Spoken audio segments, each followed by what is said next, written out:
going. Okay, here you go. Hi.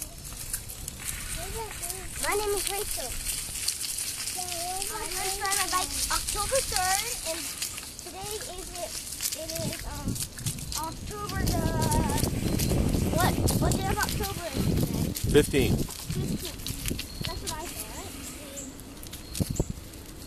Here we are at the Liberty Trail. It's right next to our house, kind of.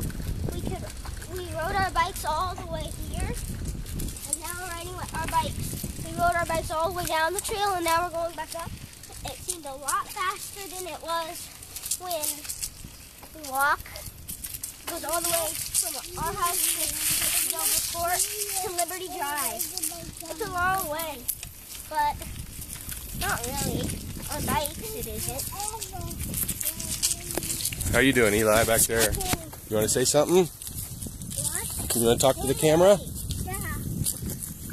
Today there's nothing. What'd you say? Today's nothing, I think. All right, let's see I what. want to tell you something else. Okay.